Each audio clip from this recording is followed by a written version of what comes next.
તો અત્યારે મિત્રો આપણે આ ગાડી રિપેર કરાવવા જવાની છે. તો ચાલો જોઈએ કે આપણે ગાડીમાં શું છે. બ્રેક જ નથી લાગતી ગાડીમાં, ગમે એટલે આ ફૂલ દબાઈ દો ને તોય છે.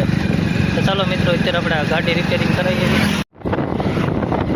બ્રેક જ નથી લાગતી, બ્રેક ફેલ થઈ ગયું કોને ખબર. આ ગમે એટલું દબાવું જો તો ગાડી એમને હાલે જ છે. દબાઈ દીધી સાવ કોઈ ગાડી હાલે વાયરમાં પડે છે. ચાલો બેટા બધા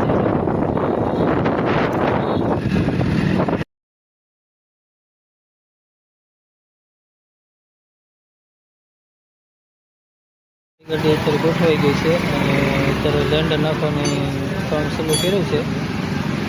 એક આ પંખો બદલાવાનો છે, આગલી બ્રેક જોવાની છે અને લેન્ડર નાખવાનો છે. નવો પંખો નાખવાનો હતો એ પણ નાખાઈ ગયો. હવે લેન્ડર નાખે છે અને લેન્ડર બદલાવાનો છે. આ વ્હીલનું કામ કમ્પ્લીટ થઈ ગયું. આ વ્હીલનું કામ કમ્પ્લીટ થાય છે. અત્યારે રિંગ રોડે પેટ્રોલ પંપ છે ને, ત્યાંથી આપણે લીધું. આ પાછળ મારી પાછળ જે દેખાય ને પેટ્રોલ પંપ છે, ત્યાં બધા ઊભા હતા, ડબ્બા વેચતા હતા. પણ આમ એની કિંમત 350 રૂપિયા છે અને મેં આગળથી 100 રૂપિયામાં લઈ લીધું. 100 રૂપિયા રિઝલ્ટ છે આમાં પાક્કું. આમાં જુઓ તમે, અહીંયા શાઇનિંગ આવે છે ને અહીંયા જો મારે એમનામ છે ગાડી. આ ઓરિજિનલ કલર થઈ ગયો. તો અત્યારે હું ને વિનય જાવી છે ઇડલી વડા લેવા. કા વિનય? ઇડલી વડા લેવા.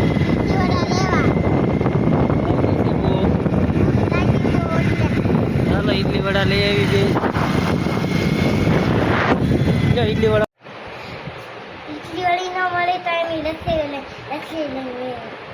એને ઇડલી વડા ન મળ્યા તો લચ્છી બે લઈને આવ્યો અને પાણીપુરી ગોટા. ચાલો ખાઈ લઈ. બંધી જો.